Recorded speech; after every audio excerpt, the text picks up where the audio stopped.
और news at 11 में अब आपको दिखाते हैं बड़ी खबरें फटाफट रफ्तार में।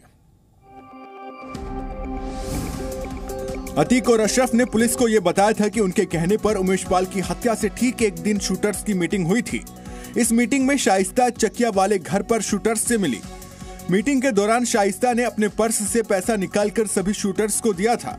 उस वक्त असद भी साथ में था। अतीक के टूटे हुए घर पर सभी को बुलाने का मकसद था कि सभी को ये याद दिलाना कि ये साम्राज्य उमेश पाल की वजह से कम हुआ है, इसलिए शूटर्स काम करने को मना न करें। यहीं पर उमेश पाल की हत्या के प्लान को ऑपरेशन रेड नाम दिया गया था।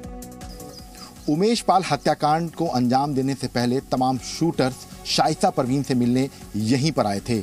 अतीक का ये वो घर है जो यूपी की योगी सरकार ने ध्वस्त कर दिया था और यहीं पर तमाम शूटर्स अंतिम बार शाइस्ता से मिलने आए थे और शाइस्ता ने सभी को इस टूटे हुए घर को दिखाते हुए कहा था कि तुम्हें इस टूटते हुए साम्राज्य का बदला लेना है। उस वक्त असद भी शाइस्ता के साथ मौजूद था।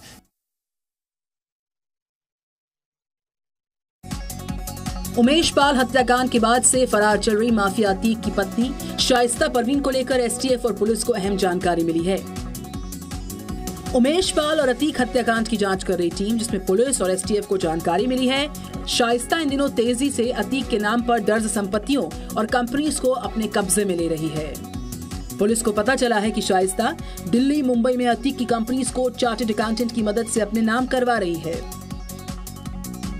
अभी हाल ही में जांच कर रही एसटीएफ को मालूम चला था कि अतीक अपनी काली कमाई को सफेद करने के लिए पत्नी और सालों के नाम पर बनी कंपनीज में अरबों रुपए के निवेश करता था।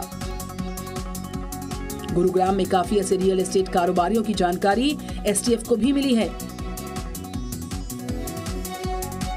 जिनका पार्टनर बनकर अतीक की कंपनीज ने कई एकड़ जमीन में आवासीय भूखंड काटे हुए हैं और रियल एस्टेट की कारोबार चला रखे हैं।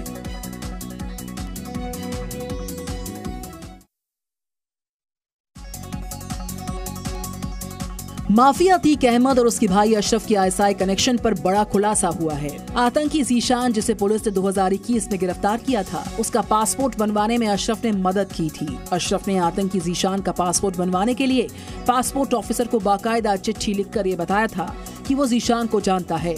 आतंकी जीशान, जिसने पाकिस्तान में ट्रेनिंग ली थी और ट्रेनिंग के बाद वो अपने कुछ मददगारों के जरिए लखनऊ से हथियारों को प्रयागराज लेकर आया था और नैनी स्थित पोल्ट्री फार्म में छिपा दिया था। बताया जा रहा है कि पूछताछ में अतीक अशरफ दोनों ने ही अपने आईएसआई कनेक्शन को कबूल किया था। अब अशरफ की ये चिट्ठी दोनों के आईएसआई कनेक्शन को साबित करने में एक अहम कड़ी साबित हो सकती है। इससे पहले अतीक अहमद का आईएसआई कनेक्शन सामने आ चुका है। आईएसआई खालिस्तानी समर्थकों की मदद से अतीक को हथियार और आरडीएक्स उपलब्ध करवाता था। अतीक के निशानदेही पर पुलिस ने कई हथियारों को जब्त किया था, जिसमें से पाकिस्तान की बनी कारतूस भी शामिल है।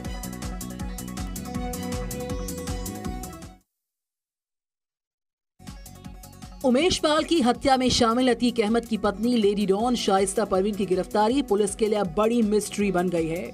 शाइस्ता की गिरफ्तारी को लेकर पूरे उत्तर प्रदेश में अटकलों और संभावनाओं का बाजार गर्म है।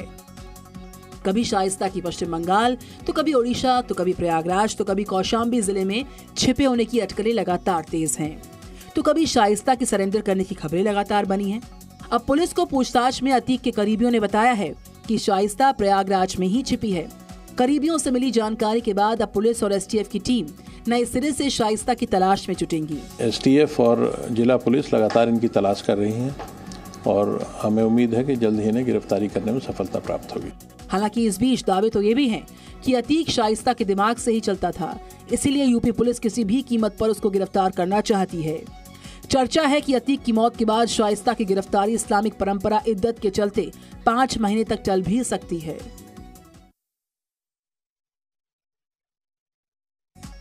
2 महीने से यूपी पुलिस शाइस्ता परवीन को खोजने में परेशान हो गई है, लेकिन जिस शाइस्ता ने यूपी पुलिस की नाक में दम किया हुआ है, उसके लिए सियासी गलियारों में अब भी दया ही नजर आ रही है। विपक्षी दल के ज्यादातर नेता अतीक और शाइस्ता को लेकर हमदर्दी भरे बयान दे रहे हैं। तो सवाल यह है कि शाइस्ता परवीन क्रिमिनल हैं क्या? उन्होंने कोई क्राइम करा है? अगर करा है तो बताएं, और अगर वो क्रिमिनल हैं तो हमारा क्रिमिनल पेनल कोड है, उस पर उनका ट्रायल होना चाहिए। और अगर वो महिला, क्योंकि उसका हस्बैंड क्रिमिनल साबित हुआ है, तो इसका मतलब ये नहीं महिला भी क्रिमिनल हो गई। उधर यूपी सरकार में परिवहन मंत्री दयाशंकर सिंह ने इससे अलग अपनी सरकार की कानून व्यवस्था की जमकर तारीफ की। परिवहन मंत्री ने कहा कि राज्य में कानून का राज है, किसी अपराधी को छोड़ा नहीं जाएगा। सरकार माफिया गुंडों को लेकर बेहद सख्त है। उमेश पाल की हत्या के बाद सिर्फ शाइस्ता परवीन ही नहीं, गुड्डू मुस्लिम की तलाशी भी यूपी पुलिस के लिए एक पहेली सी बन गई है। 60 दिन से शाइस्ता और गुड्डू मुस्लिम दोनों ही पुलिस की नजरों से गायब हैं। अब खबर आ रही है कि गुड्डू मुस्लिम छत्तीसगढ़ में है। गुड्डू मुस्लिम तो शूटर ही था और इसको आपके चैनल्स ने पूरे देश को सीसीटीवी फुटेजेस के माध्यम से दिखाया। एसटीएफ और जिला पुलिस लगातार इनकी तलाश कर रही हैं और हमें उम्मीद है कि जल्द ही इन्हें गिरफ्तारी करने में सफलता प्राप्त होगी। उमेश पाल हत्याकांड में आरोपी गुड्डू मुस्लिम अभी तक पुलिस के हाथ नहीं लगा है। उत्तर प्रदेश की पुलिस उसे पकड़ने के लिए कोई कोर कसर नहीं छोड़ रही है। इसके अलावा गुड्डू मुस्लिम यूपी के high profile Umesh Pal murder case में नामजद 10 आरोपियों में शामिल है। उनमें से 6 मारे जा चुके हैं और गुड्डू मुस्लिम उन 4 अन्य लोगों में शामिल है जो फिलहाल फरार हैं। उत्तर प्रदेश पुलिस ने इन्हें पकड़ने के लिए छापेमारी शुरू कर दी है।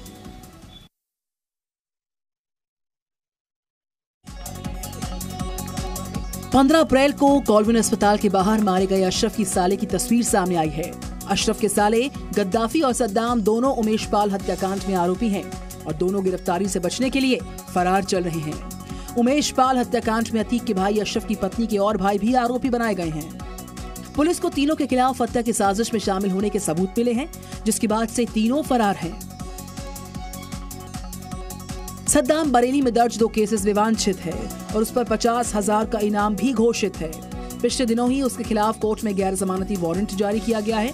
उमेश पाल हत्याकांड के बाद बरेली के बिथरी चैनपुर थाने में अशरफ और सद्दाम समेत अन्य पर मुकदमा दर्ज हुआ था, जिसमें आरोप है कि ये लोग जेल में अशरफ से अवैध तरीके से मुलाकात करवाते थे। इसी दौरान पुलिस अफसरों गवाहों की हत्या, रंगदारी मांगने की योजना बनाई जाती थी।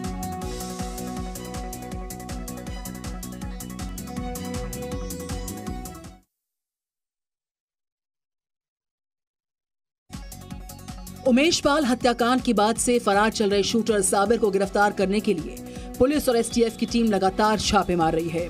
यूपी एसटीएफ की एक टीम साबिर की तलाश के लिए मुंबई पहुंची है। पुलिस को मिली जानकारी के अनुसार साबिर मुंबई में अतीक के मददगार बिल्डर के यहां रुका था। इस जानकारी के बाद यूपी एसटीएफ की टीम मुंबई की कई जगहों पर छापेमारी कर रही है। तो वहीं सूत्रों से मिली जानकारी के अनुसार अतीक अहमद के गुड्डू मुस्लिम के ड्राइवर का संबंध राजा खान से है और यूपी एसटीएफ राजा खान से पूछताछ कर चुकी है।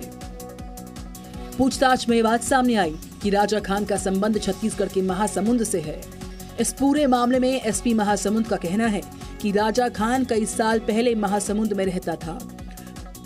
पुलिस की जांच जैसे जैसे आगे बढ़ रही है, वैसे वैसे कई अहम खुलासे हो रहे हैं। पुलिस इन्हीं खुलासों के आधार पर आगे की कार्रवाई कर रही है।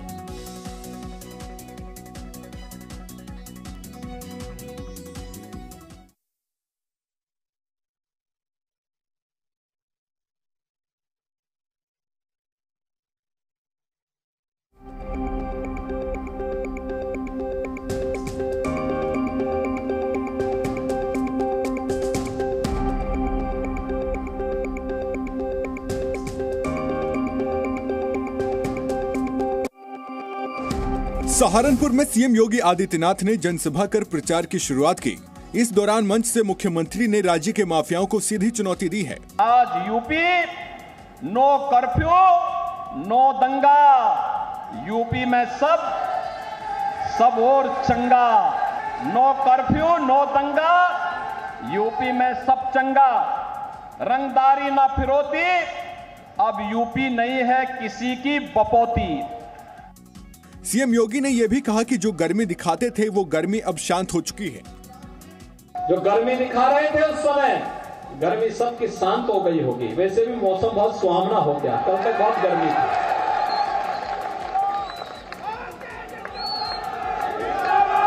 गुंडा टैक्स वसूली करने वाले कहां चले गए कोई पता ही नहीं।